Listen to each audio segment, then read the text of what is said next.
Hello दोस्तों। आज की वीडियो में हम बात करने वाले हैं हाउस बिल्डिंग के बारे में। जैसे कि मैंने छोटा सा एक वीडियो बनाया था, उसमें बहुत सारा क्वेश्चन मुझसे किया गया था, तो इसीलिए मैं आज प्रॉपर हाउस बिल्डिंग होती क्या है, कैसे अप्लाई करनी है, एकदम फुल डिटेल्स में लेके आया हूँ आपके लिए। तो चलिए अब शुरू करते हैं। तो आज के वीडियो में हम कवर करने वाले हैं हाउस बिल्डिंग होता क्या है, कौन कौन इसमें अप्लाई कर सकता है, कोर्सेस क्या क्या हो सकती हैं, और आपके सैलरी क्या क्या होती है, अप्लाई कैसे करना है, आपका एक्सपेंसेस कितना बनता है, फ्यूचर क्या है इसमें, परमानेंट रेजिडेंसी है या नहीं है, और क्या क्या रीज़न हो सकता है जिसके कारण से आप रिजेक्ट हो सकते हैं। तो चलिए अब आगे बढ़ते हैं। तो बेसिकली हाउस बिल्डिंग, जैसे मैंने बताया था, एक ये डुअल बेस्ड ट्रेनिंग प्रोग्राम है जिसमें 2 दिन कंपनी और 3 दिन थ्योरेटिकल वोकेशनल ट्रेनिंग स्कूल में पढ़ाई जाएगी। तो जैसे आप फॉर एग्ज़ाम्पल नर्सिंग सेलेक्ट कर रहे हैं, तो नर्सिंग के लिए आपको 2 दिन हॉस्पिटल में काम कराई जाएगी और 3 दिन आपको थ्योरेटिकल वोकेशनल ट्रेनिंग स्कूल में पढ़ाई जाएगी। और ड्यूरिंग आपकी study even you can get stipend, इसीलिए इसको जर्मन में लर्न एंड अर्न मनी भी कहा जाता है। तो चलिए अब आगे बात करते हैं कि आपका एज रिक्वायरमेंट और एलिजिबिलिटी क्राइटेरिया क्या क्या हो सकती है। तो बेसिकली +2 पास किए हुए सारे स्टूडेंट्स इसमें अप्लाई कर सकते हैं। बस उनके पास 12th पास सर्टिफिकेट होनी चाहिए जो एटलीस्ट 50% होनी चाहिए, जो एकदम बेस्ट होगा 50% हुआ तो। दूसरा मैंने बताया हुआ है कि एज रिक्वायरमेंट आपका 17 साल से 30 साल एकदम आइडियल मानी जाएगी। तीसरी, जर्मन जो है आपका एटलीस्ट B1 होनी चाहिए। कुछ कोर्सेज हैं जिनमें A2 भी एक्सेप्टेबल है, लेकिन अगर आपके पास B1 हो तो एकदम आइडियल मानी जाएगी। तो उसके बाद में है basic motivation letter and clean background. तो मोटिवेशन लेटर जो है वो एकदम प्रॉपर क्लियर होनी चाहिए। चलिए, अगर मैं सच में बात करूं, अगर आप जेन्युइनली सीखने में इंटरेस्टेड हैं तो हाउस बिल्डिंग आपके लिए बहुत बेस्ट अपॉर्चुनिटी हो सकती है। तो अगर इंटरेस्टेड हैं आप तो ये बहुत बेस्ट अपॉर्चुनिटी है आपके लिए यूरोप में सेटल भी होने का। तो चले अब आगे बात करते हैं कि इसमें कोर्सेस क्या हो सकती हैं।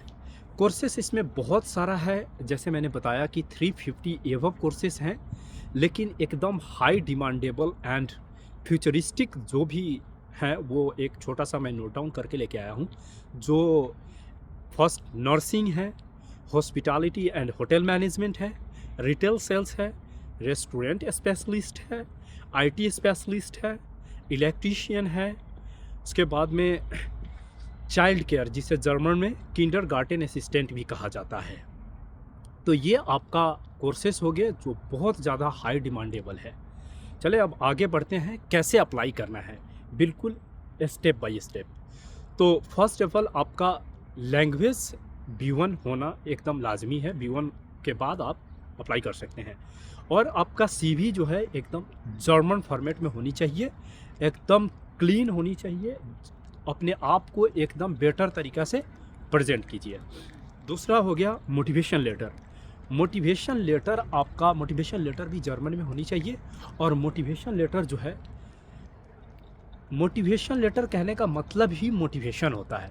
तो आप जो भी प्रोफेशन में है उस प्रोफेशन को लेकर के आप अपने आप का जो इंटरेस्ट है इस तरीके से रिप्रेजेंट कीजिए कि शॉर्ट लिस्ट करने पे कंपनी आप पे मजबूर हो जाए। उसके बाद में है हाउस बिल्डिंग पोजीशंस ढूंढना। तो उसके बाद होती है कि आप हाउस बिल्डिंग पोजीशंस ढूंढिए। तो हाउस बिल्डिंग पोजीशन, अब आप पूछेंगे कि हाउस बिल्डिंग पोजीशंस हम कैसे ढूंढेंगे। तो हाउस बिल्डिंग पोजीशंस ढूंढने के लिए बहुत सारी वेबसाइट्स हैं, जैसे कि मैं कुछ वेबसाइट्स की नाम भी लेके आया हूँ। लिंक्डइन है, इंडीड है, हाउस बिल्डिंग डी है, एक्सेट्रा एंड एक्सेट्रा।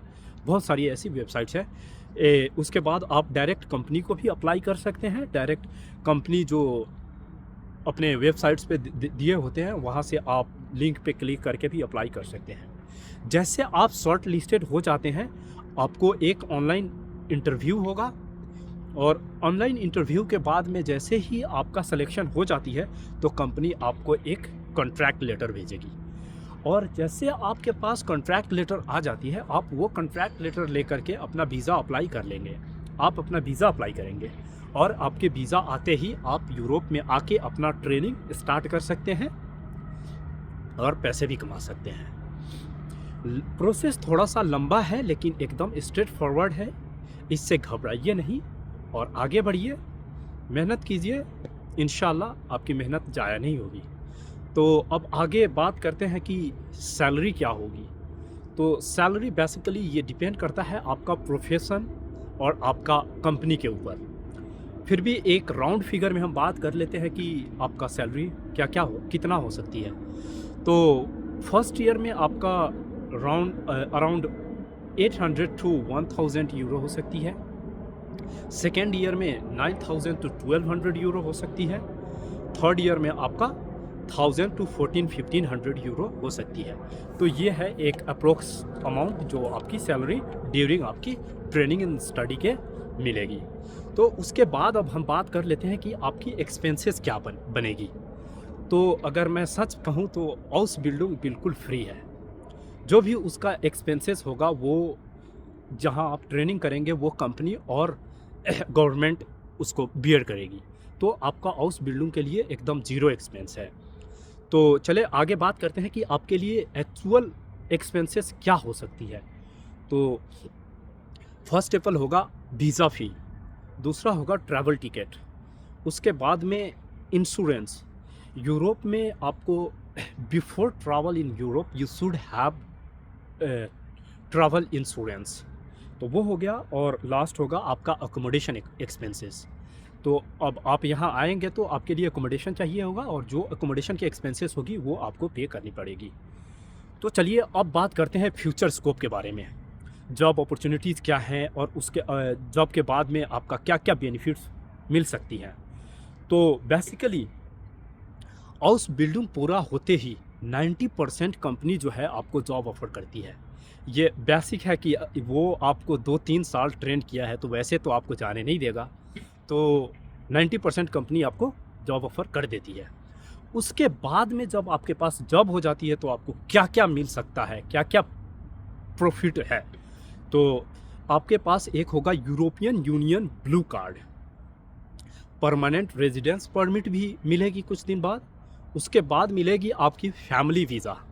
अगर आप लड़का हैं तो आप अपने वाइफ को बुला सकते हैं, अगर आप लड़की हैं तो आप अपने हस्बैंड को बुला सकती हैं।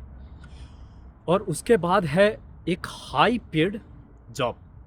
समझ लीजिए कि ये एक गुड इनफ अमाउंट होगा। अगर मैं राउंड फिगर में बात करूँ तो 4-5,000 यूरो आपकी सैलरी होगी after completion of your house building. तो इससे ये सारा जो है आपका अपॉर्चुनिटीज़ है।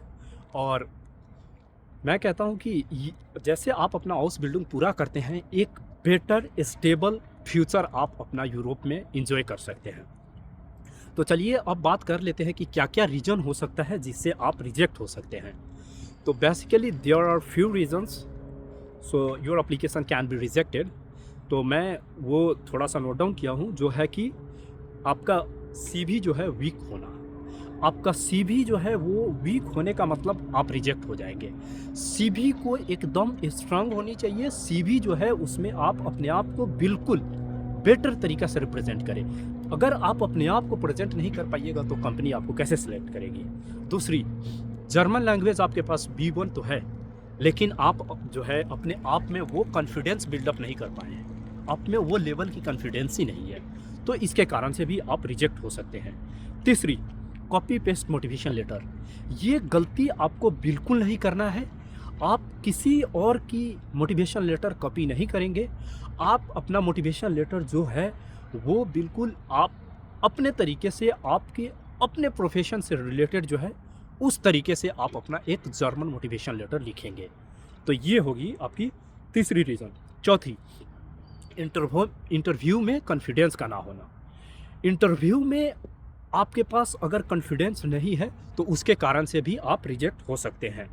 तो ये हो गया। उसके बाद में लास्ट जो है वो प्रोफेशन के बारे में ज़ीरो नॉलेज होना। अब आप नर्सिंग सेलेक्ट तो कर लिए, लेकिन नर्सिंग क्या होता है इसके बेसिक इन्फॉर्मेशन भी आपको पता नहीं है, तो इसके कारण से भी आप रिजेक्ट हो सकते हैं। तो इस पे आपको ध्यान रखना है और आपने स्टार्टिंग से एक हार्डवर्क दिखानी है, मोटिवेशन दिखाना है, और इंशाल्लाह आप इसमें ज़रूर कामयाब होंगे और यूरोप में आप एक अपना बेटर स्टेबल फ्यूचर इंजॉय कर सकते हैं। तो चलिए आज के लिए इतना ही, मिलते हैं अगले वीडियो में। Thank you so much, have a nice day.